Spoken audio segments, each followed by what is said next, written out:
Welcome to Serenity Rising Healing with Cancer.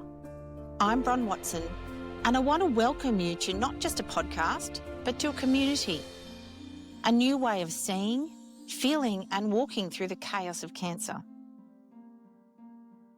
Welcome to Serenity Rising. This week we have Charmain Woods as our guest. Now, Charmain is a living testament to the power of resilience, purpose and transformation. From surviving a childhood marked by parental domestic violence and addiction, leading into homelessness, she has risen to become a police officer, a lawyer, criminal profiler and a community advocate, a journey that defies the odds and inspires countless others. Now, get ready for it, people. Here's a snapshot of her personal triumphs. So she overcame childhood homelessness and poverty and turbulent family environment. She chose to rewrite her story through education, service and advocacy. And she uses her lived experience to connect deeply with those facing hardship. Now, Charmain holds a Bachelor of Laws, a Diploma of Criminology, an Associate Degree of Paralegal, a Diploma of Teaching, and more. Not only that, she's completing a Master's, a double degree in Wills Estate Planning. She's also a qualified criminal profiler and intelligence analyst, and I cannot wait to find out more about that. She served 24 years in the Victoria Police, specialising in child abuse, sexual assault and criminal analysis. She rose through the ranks to become a sergeant, working alongside top-level police leadership. She's recently admitted as a lawyer in the New South Wales courts, focusing on vulnerable populations. She's an active member of Mid Coast Board, formerly on the Hastings Business Women's Network. Not only that, Charmain went through a diagnosis of bone and blood cancer 4 years ago. There was 3 years of observations by Chris O'Brien Lifehouse in Sydney, followed by a removal of a large part of her 9th rib with 12 weeks or more recovery from collapsed lung and intensive care. She's married to Graham, has two beautiful children, Alicia and son Spencer. Alicia's a psychologist and her son is studying to become a lawyer. So get ready, people. There's going to be an amazing practice here in Port Macquarie. But her strength comes from tapping into the universe and staying connected with the power that guided her and directed her along her life path. So welcome, Charmain. Oh, thank you. Thank you very much for having me. I feel very humbled to be here today. And I was just listening to that and thinking, oh, that sounds a little bit exhausting, but we all have a life story, and that's my busy little life story that I've taken so far. And I do have to mention just my son-in-law, Kyle, because I always forget to mention him when I'm talking about my family. Yes, and he's also in real estate. So you've had this eclectic group of people. So welcome. I'd love to, how do we get here? How do we get to having this conversation on Serenity Rising? So your life story is incredible. So there's obviously so many things that we want to discuss there. Tell me about how did we get here? It's where to start and how to break it down. And, you know, I tell my life story from the point of view of where I started to where I am now in terms of helping other people recognize their life story as well. So I guess it all started when I was very small, and I was obviously the middle child in my family. And I lived in a family dynamic where my mother was suffering from really bad mental health issues herself, unfortunately. And my stepfather was a chronic alcoholic. So there was a lot of chaos, a lot of violence, and a lot of things going on in the home that you wouldn't get in some of the more normal settings. And that really impacted on, I guess, how I got to where I am today. And it also kicked in that fight, flight, and survival mode that we all have in us to look at where we are. I remember saying at about 8, I need to get out of this, but how am I going to do it? And I already started tapping into the universe to say, I just need, because there was a time there where I thought, I'm not going to make it. I'm not going to see what As it's a like. child, you thought that? Yeah. Mine Wow. was so violent. And I was told regularly that she would actually say to me, I'm going to fill the bath and drown you. Your mother said that? Yes. So my thought at that time was, and there was some innate inside in me to say, but I want to grow up to get married. I want to know what it's like to feel happy. And one day I want to have kids. So these things were thought processes that went through my mind at that stage. And I just remember every night in bed going through this mantra of speaking to the universe and telling them, tapping in, what this is what I need, and I'll make some deals with you too. I will help others. If you help me, please help me. So that's where, as an 8-year-old, it's just fascinating that I had this thought process, and I remember it very well. It continued on through the years into my teenage years. And obviously the abuse and the violence and the chaos continued with that, and the poverty. It is incredible. And, somewhere in you, there was that learning. Like that didn't happen by accident. Resilience and the ability to see beyond the situation is something most adults have struggling with, let alone an 8-year-old child. Yeah, I almost think when I tell people, I think they probably won't believe that this was the thought pattern I had at the time. It was, I think, to do with your flight or fight as well. And also your belief in what is in the universe, and that how you transfer that energy, and you take that energy and say, well, the thoughts and the energy I'm using, I need to turn them into something that can create an opportunity for me to move through what I was going through. So the plan was then, I laser focused on what was going to be my career and how I was going to get money to get security to get out, and that Wow. evolved as I got a bit older. Yeah. Yeah, and you were homeless by 15. Yes. Yes, that was good an experience. I won't say it was a good experience, No, but and it's more very again, I experience. mean, that mantra must have been part of who you were to even get to there. How old were you when you joined the police force? So I was 20 years old when I joined the police force, and I remember just, in the time of homelessness, the thought process was to build what I call is an upside down pyramid. I'm at the pointy end at the bottom. What steps and bricks am I putting in to get to the top bit where I am now, where there's so many bricks and so many positive levels of what's been created, and they're all the things that make you happy. So it was coming from that point. And, the police force was literally, I was already in a business studies course, and I was, developing income security and things that you need to survive. But then I literally, and this is how I do work, and you'll probably laugh at this, I opened the newspaper and I felt the universe said, there it is. And they had this 2-page spread for the Victoria Police Force. And I went, that's what I'm meant to do. In my head, I said, that's what I'm meant to do. I'm going to go and do that. And I started, bargaining off how this would occur and how I would do That's this. incredible. And I think the secret, and I think this is something that I've learned at a much, much older age, might I Yeah. add, is that in terms of being able to listen to, so some people, the universe, God, Mother Nature, Dennis, as I say, I like it.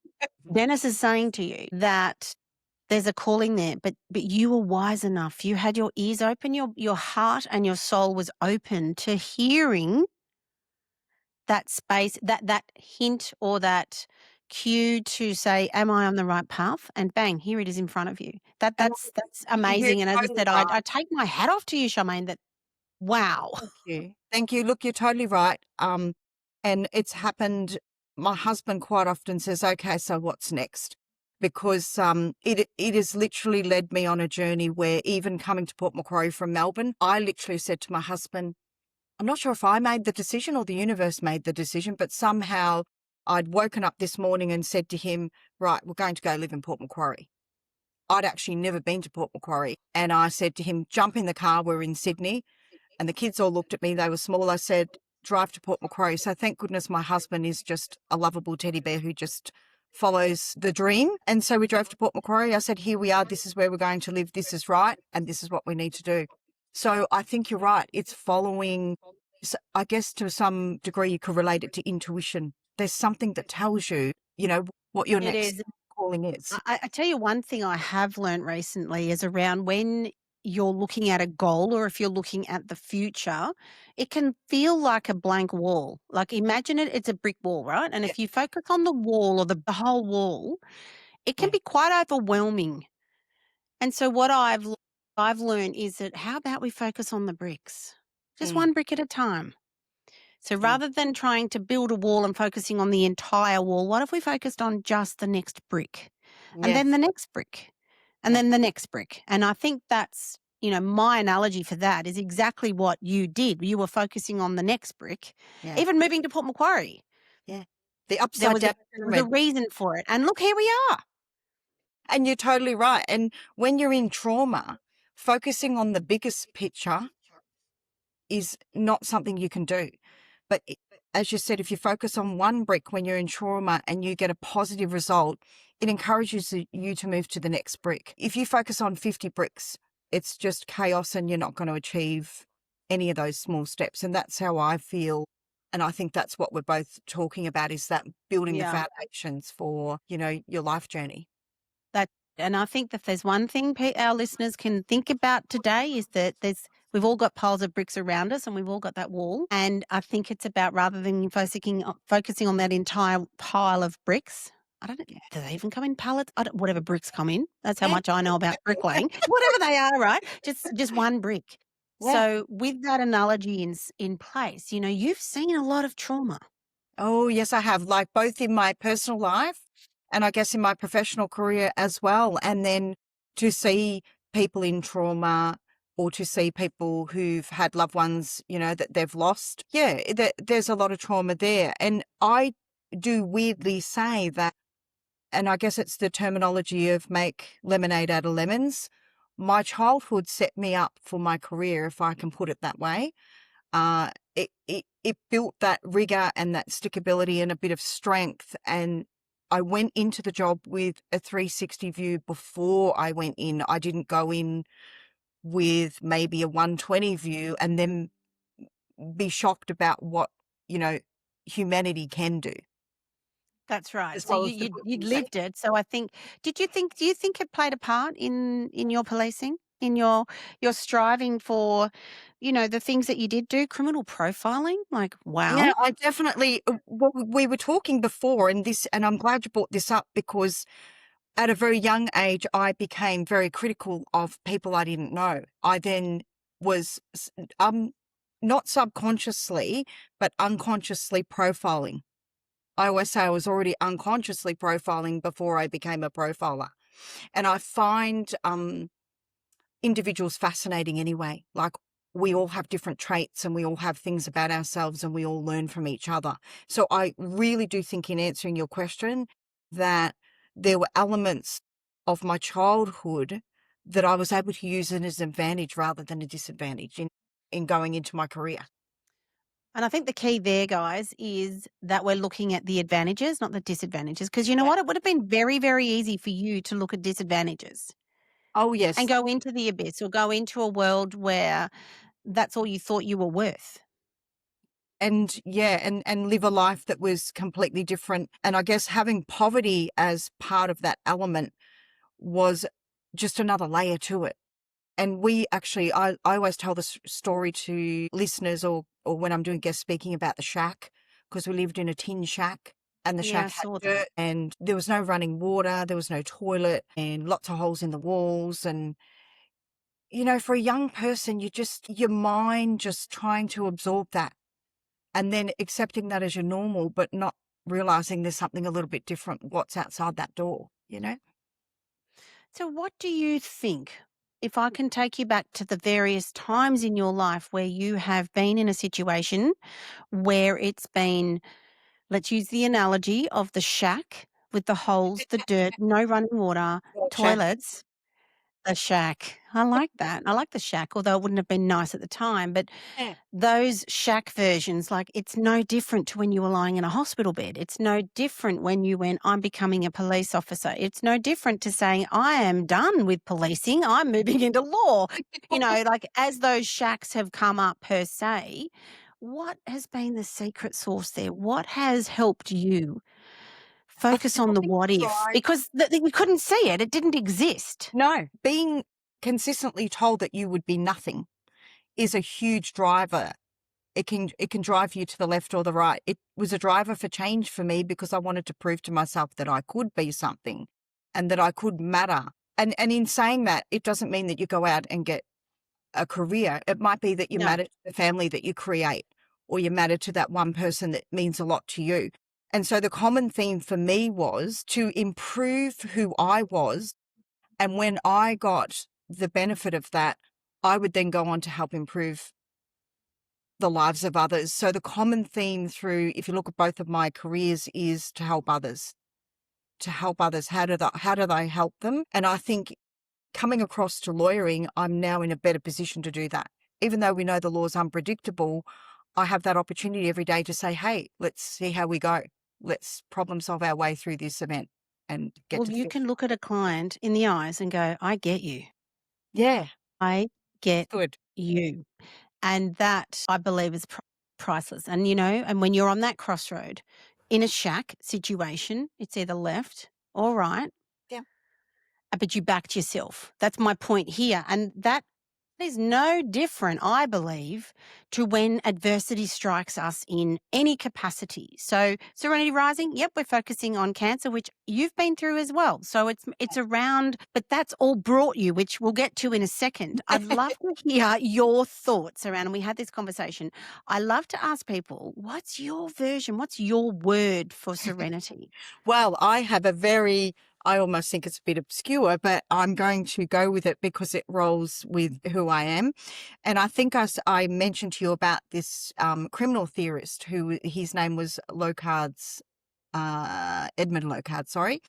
And so his theory was, and I love this because I think we can relate this not from policing, but into our human existence and the connections we make, was that whenever two objects come together and they come into contact, there's a physical exchange.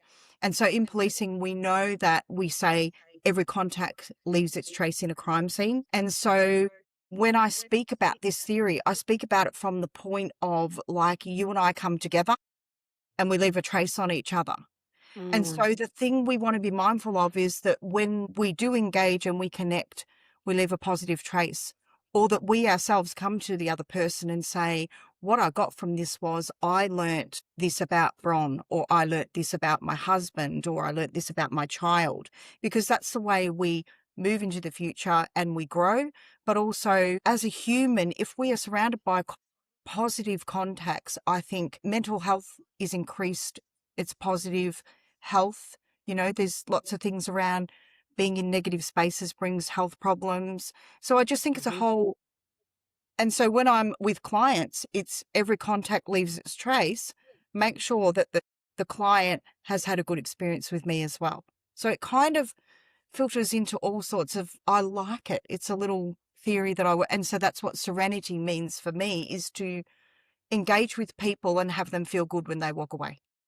I love that.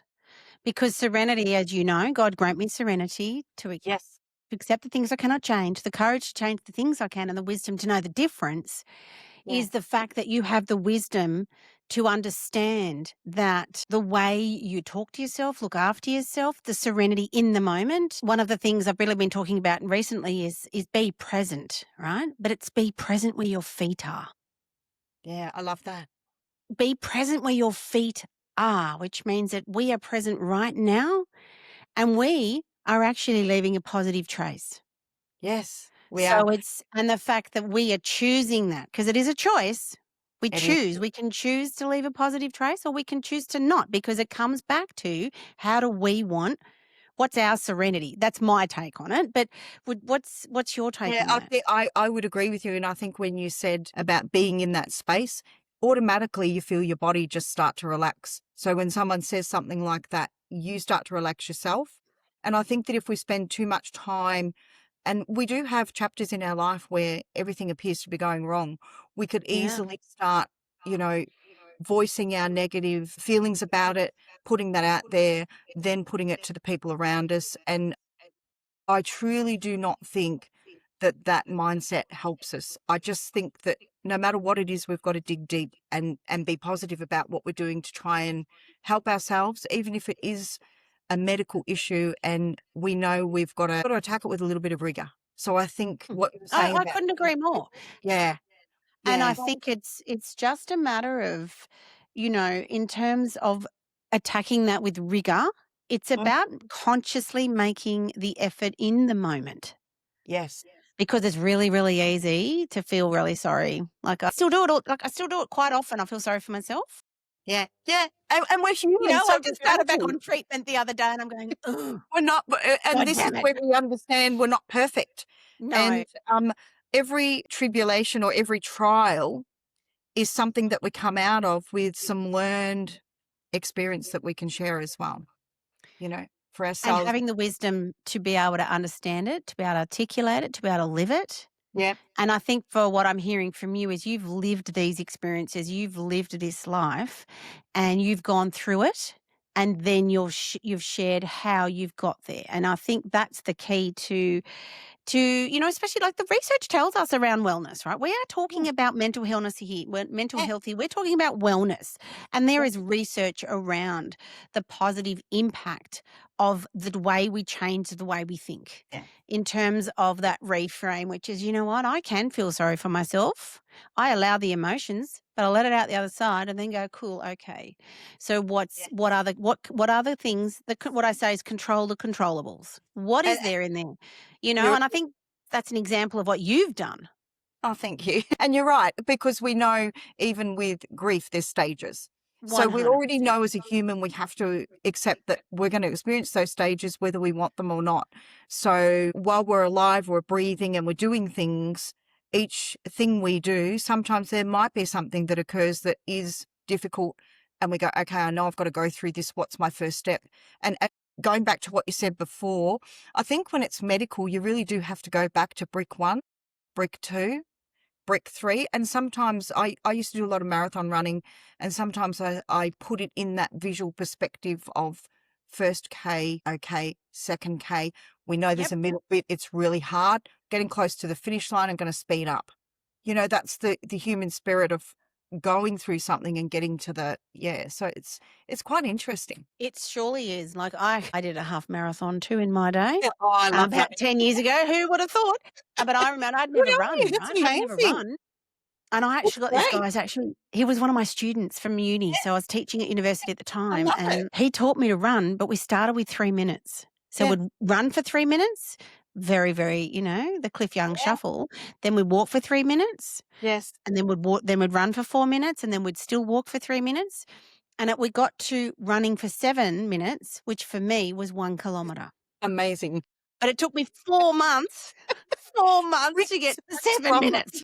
bricks. And that it goes back to our theme of building bricks, building, everything you do. Obviously, I come across to law as a lawyer, but I still had to build bricks. I wasn't just, dropped down on the planet with all these skills and expertise. It's about what you're going to have in you too, and that willingness to pick the bricks up. You've got to have it at the start as well. I mean, that is hats off to you because, And you that's too. amazing. And I think it's the long game. Yeah. A lot of cancer diagnoses and prognoses is all about the numbers, right? It's Yeah. always about the numbers. Statistically, you've got this chance of cure, or in my case, with incurable, you've got a prognosis of this much time. Like since when? Yes. Like we can focus on that. You can't unhear it, just so you know. But what you can do though is what can you do in that space, which In that is space. Yeah. up here. Yeah. Yeah. And you're a living testament to that. And I'd like to get to the fact that 4 years ago you had a diagnosis and that Well, it had been smouldering and that you were looked after, and then you ended up in Chris O'Brien Lifehouse in Sydney. Tell us yeah. about that. And look, it's not a story I've talked about very often, so I tend to sometimes not even talk about medical things. I don't know, and I thought today was a great forum to do that. I'd really like to hear your So, story because yeah, your so life got you to that point and beyond. yeah, and so I still remember at the time I was only starting out as associate degree of paralegal, and I'd had an appointment booked this day for my interview for my first job at a first law firm. And I'd felt a few weeks before a lump. So listening to the body, I felt what felt like bruising. I'm always in tune with my body. So I went to the doctors. I said, look, I need an ultrasound because or something. I've this really bad pain in my right side. And he said, look, we'll do an ultrasound. And lo and behold, I go to do the ultrasound and they've got a girl on her L plates, which we Oh, all know is much needed and everyone's got to learn. And so they didn't quite scan the spot. And I was very aware of no. it. So I went back to the doctor and said, can I have a CT? They didn't scan the spot. He then organised a CT. And subsequently, I walked in there, and I like to say I have what's called now scan anxiety. I never had it before, but I walked in there and the doctor wasn't my normal doctor. And he pretty much said to me, look, you've just got bone or blood cancer. He just said it like that. Oh, that's what I'm talking about. Nope, Right. you didn't ask for that. This is part of what And I Serenity just froze. Rising's about. We're going to stop And, that behaviour. and I was 30 minutes away from an interview for my job.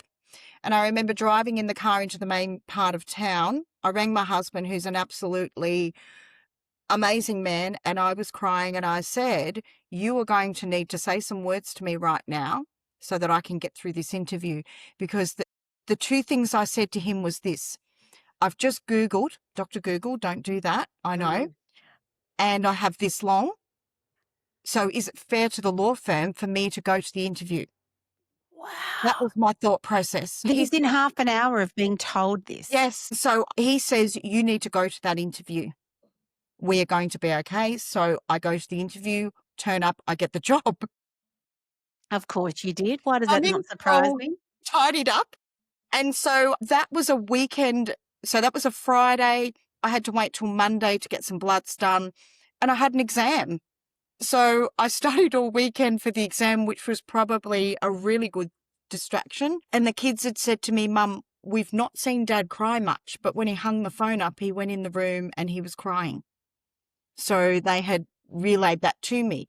But subsequently for me, after a year of toing and froing, and I had a doctor say to me, we don't know what it is, take a risk. And he actually said that. And I said, I'm not taking a risk. I've got children. I need to know. So I need to decide what to do. And so it was at the end of that I ended up getting the referral to Chris O'Brien. They did a biopsy first, and the biopsy showed that I was clear. So that was good. But then they put me under observation for 4 years. And then it got to a point where they said, we're no longer happy with what's occurring. It's actually got so big it's broke the bone of your ninth rib, and we're going to have Wow. to either remove the whole ninth rib or the whole lot. And so they ended up removing a large section of the ninth rib and then putting like a titanium plate. And I can honestly say that I think I would rather give birth to a child. The pain was excruciating. The bone pain. Yeah, and so the time at home recovery was 12 weeks or more. So there was a long recovery. I couldn't laugh. I couldn't And you were cough. sick too. You got sick too. Yeah, just very. And that I would have to say that was one of the most hardest things I went through. Yet people might say, but hang on, you did this and you did that. But took me inside myself. So That's it the thing. took me to a place and a journey that I hadn't expected I would go on, to start questioning my mortality, to start questioning what I'm actually appreciating, to start questioning whether I'm actually living a life that's full of purpose, and whether I'm actually appreciating that I can walk out on the grass and put my feet there and smell the air. So it really, it took me inwards for a review of myself and what things might not be And so that's what great about happens myself with as these well. diseases. Yeah. Is So exactly that. And, when you go in, because you do, I call it the vortex of fear. yeah. And sometimes, like there are times when I've been free falling and it's literally the level of certainty has been crushing Mm, because, with the myeloma, I sat outside for 6 weeks. I just cried for 6 weeks. I couldn't talk to anyone. I couldn't tell anyone because what am I yeah. going to say? What can they possibly say to me? What can I say to myself? And so I'd look at the skies and go, please, God, insert your own God here. Help Yes. me. I can't know what to do. I can't. And being a nurse, I'm a doer, Yeah. and And now I you're can't do also anymore. And that was the really lesson of being present where your feet are. And I didn't want that lesson, but I got the lesson. You went through that lesson. What would be your, if there was a tip in there for our listeners who are in that space of where they are going in, they're in there right now. What's something that you would say to them right now to help them? I would say that we do have to sit in that moment, and we do have to try and progress forward. Whether the progression forward is a limited amount of time, or at the other end a really good outcome, and we still have to sit in the moment and really reflect on what it is that we're grateful for, because I think unless you do that, then there may be no lessons learnt from that experience as well. And I truly do think that the universe always taps in and there's these lessons to learn, and we say, okay, what are you trying to tell me now? Let me just get through this and I'll try and work it all out. And it's sort of how I've rolled from a very young age. I mean, it's about accepting it first, but then reframing your own thought process, isn't it? 100%. Oh, 100%. And I think the key, which you may not have even picked up, and I could have been wrong with what I'm about to say, is that when the universe, insert whoever you believe in, Yeah, exactly. taps you on the shoulder and you listened to which was being shared to you, you didn't try to control it. No. You let it come in and then you listened. So I think that's Yeah, you part can't of the control it. lesson. I have a mantra now, and one of my mantras is, I am open to unexpected miracles. I love it. I'm open to unexpected miracles, and I'm aligned with. I can't even think it off the top of my head because I've got no brain memory. But it's aligned with that I am in alignment, and Yeah, then I'm open to unexpected yeah, joy, which means I'm not looking for joy. I'm not looking for serenity. I am yeah. not forcing serenity. I'm It's great. allowing whatever Yeah. I'm worthy, whatever that is. And it's not about longevity of life, because that is one lesson I've had to have. I come No, to terms with it. No, it's not quality. fully. I don't think anybody does. But for me, I can only talk for me. Yeah. Listening to what you're saying is when you're in that space, and that is dark. How can it not be anything? But it's okay because it's normal Yes, in the yes. darkness. And it's the same. Yeah, And what's even more important is the fact that you allowed yourself space yeah, to listen to whatever you wanted to listen to, and then you yeah. made a decision what was right for you. Yes, Would that yeah. be right? And yeah, and I would agree with you totally. And also the part about the control, it's relinquishing control, because the journey is not a predetermined one that you can plan. And also just knowing, like even through my policing career, that we get up every day, and I always say, I'm still here, thanks, because we don't know what it will be. And I love what you've said about it. It's not about the longevity of it, but it's that quality of being open to all those experiences and the happy experiences that will come your way. I mean, I think that's it's a really great insight and reflection into that place you go into and I always equate it to, I used to get nervous before an exam, and I found I was walking around with that feeling, when I didn't know, the fear of the unknown, the fear of Oh, what the outcome is. And you almost take a camera view of the world and you look around you and say, everyone's still continuing on, but I'm right here in my mind for a minute. Yeah. well, it's like the world goes on and you're not in it. It's like almost like a You watch paradigm. What the was that show. movie back in the day with Keanu Reeves? What was it Yeah. called again? The Matrix, right? I'm in the Matrix. One of my favourite actors. I didn't. Hey, how did I get here? Have I been teleported? Or even better, I feel like I'm in that movie with the Yeah. dome, and Yeah. then it's a game, and I'm the only one that doesn't know, and Yeah. I'm playing this game. And so to me, it's about that's where serenity, or in your case, Yeah. looking at how you play in that space Yeah. in the moment. Exactly. That's the key, and not what you do next. No, Not you what you can't do ignore it. next. It's not what you do. And that changes your whole perspective if you've been a person such as myself who's already knowing that's the next point on the map. That's the next. It was to let go of that. And, because it was a bit of a journey with unknown answers, a bit of a journey with finding the right people to help me as well, finding people with good bedside manner, finding people who made me feel okay in that space and didn't make me feel worse about things that were going on at the time. Mm. Um, and it took a long time to recover, but reflecting on the other side of it, I've kind of just ticked another little notch in my belt of lived experience. So, and I'm here, and I got the chance to, whether it was difficult or not, I still got the chance to experience it. It's like when they say you fall in love, and if you've never been in love and had your heart broken, then you haven't experienced. You know what I mean? Yeah. I do, Yeah. and I think but that's the lesson for you, right? For me, Yeah. it's the gratitude, it's the You Yeah. know, because I mean, honestly, in the cancer space, how do you find gratitude of cancer? It's like, that's a Yeah. really bloody good You're question. like You know, there's some got it. lessons there that I certainly could have done without, but I think it's about I can't change that. I mean, I Yeah. think and then I think there's one thing where there was like a game, it's like playing basketball back in the day, right? Or I play pickleball now, right? So we're playing Yeah. pickleball, and I'm not that good, just putting it out there. Thankfully, it's social, so people don't expect too much of me, right?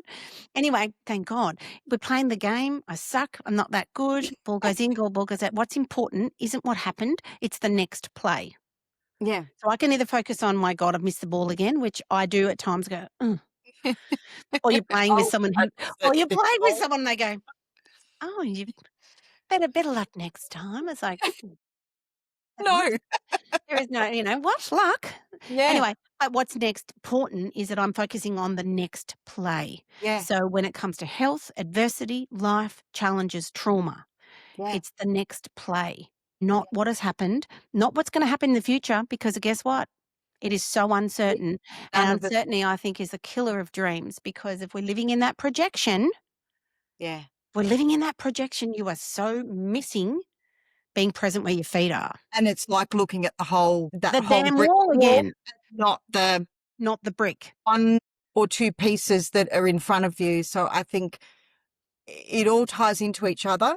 And I would just like to say that I think what you're doing is amazing anyway with these Oh, podcasts, thanks. because, there's people out there who'll be listening and also being able to think about their own perspective of what's going on with them and use some of these strategies Mm, around serenity to build their brick wall or their upside down pyramid it's it is. fantastic. And it's their wall, it's their pyramid, it's their serenity, it's not mine. Yeah, All right? exactly. It's and I think if we can create awareness, you and I, we create awareness for Yeah, people to be aware that there are some things they can't change, but there yeah, are some things they can, and just working out the ones we can, like yeah. changing my blood. I can't change my blood. You can't change the fact that you now have a titanium plate where you used to have a And rib. and it does That beep would in still be causing you grief at times, I does would imagine. well, it beeps off at the, security going into the courtroom. So I've always got to say to them, "Well, I can't pull out the titanium rib," and they all have a chuckle now because they Mm. know because I've had them say, "Oh, you've got a piece of metal up here." But look, it's about to I guess we recognise talking to each other, all the outcomes are different. And if not this, a year from now, something else could occur. So it's about living in the space we're in now, going back to what you said before, being grounded in that moment, looking at those small bricks. And I think you're an absolute amazing representation of Oh, thank you. those little philosophies we're talking about, and also that connection. Like, I can walk away today and I've learnt something more about myself through talking to you as well. Well, I hope that the trace evidence that we have Yeah. left, Every contact what leaves. am I called? A forensic profiler. The trace evidence that I have left is a Yes. positive one. Now, and before we finish up, I would love you to think about over your life journey and over the many, many times you have faced adversity, trauma, those steps. What's one thing that I know that you've mentioned that you have tapped into the universe and you listened? I think we've discussed that, but Oh, is there something that for our listeners who could be going through some tough times, because we know they are, yeah. what's something that you would like to leave as your trace evidence? I think, oh, that's a good question. And I think, because I want to be careful answering from what I feel in my heart, is that I always look at it from this point. We've got one life. And no matter what's thrown at us, we have to fight with rigor and tenacity and make the best of whatever it is that we've been given. And that is it in a nutshell. And, if that's being surrounded by the family, you have your favorite dog, or, what is that? Like, I put my hand on my cavoodle and I feel good. So it's Mm, about mm. going to the small moments and enjoying them and not missing them because of life that gets busy. And obviously I get very busy. You So would, I and you remind and myself, you'd hear, like, the stories you hear, yeah, I the want to, stories want to, and the adversity. It's no different to anybody having adversity, I believe. yeah. And I hope I've answered you by saying, let's You strip away have. everything and let's just say, this is who we are. And I'm going to sit in a moment And so no matter what I do, that importance of being in some moment at least once in your day, and whether that's FaceTime your daughter and say, "How you going? I love you," or "I'm going to eat the orange and taste it," or "I'm going to have a cup of tea with my husband." It just has to be, like, for me, I take it back to the bare minimum and say, without all these things around me, what do I just need for inside me? What does my soul need? I need to feel loved, and I need to feel those people around me that make me feel good. And so that's down at the bare minimum, and that's what we all need, I think. I couldn't agree more. So when I talk serenity in our moments, that's what I'm talking about. Yeah. It's being present where your feet Strip are. everything away and be present. Take it all back. Right. So you do public speaking. You do lots of cool, really cool things. How can people get hold of you? Where's the best place to connect with you? I'm around town, but most of the time people find me, clients and guest speaker opportunities, through my LinkedIn page. So they go straight there. And if you do Google my name, there's lots of spots where you can find me on Google, but I'm getting a lot of my clients and a lot of my guest speaker roles through LinkedIn. And of course, when my clients come to me, they say, "I've already read your page. I just need you to do this for me." I And I was like, love "Well, that. we need to meet." Well, I love that, being in running a social media Yeah. marketing agency. Yeah. That's exactly what we want. And the other thing is we want to be connected where we want to be connected. So Yeah. find Charmain on LinkedIn, reach out. Yeah. Now, at the bottom in our show notes, there is a link where it's called fan list, where you can actually leave a question for Charmain or myself, any feedback, any insights, because we will be contacting everybody. Every single person who leaves a message, we will absolutely be in touch. So thank you for your time today. You are a total inspiration in the fact that no matter what adversity has come your way, that you have grounded yourself enough to work out what you can change and what you can't. I think Thank that is truly inspiring. So thank you. And thank you. what's your dog's name again? So it's Queen's Counsel, Kevin. Correct, Queen's With red-head Counsel. Thank you, cavoodle. Queen's Counsel Kevin, for looking after Charmain. We so appreciate it. Thank you, Bronnie, for having me today, and thank you to the listeners. Thank you so much for joining me today. It's been great having you here. And what I would love you to do is leave a comment or ask a question using my fan link below this episode and on every episode that we post. I would love to hear your thoughts, your questions, and I'll get back to you. Have a great day and bye for now.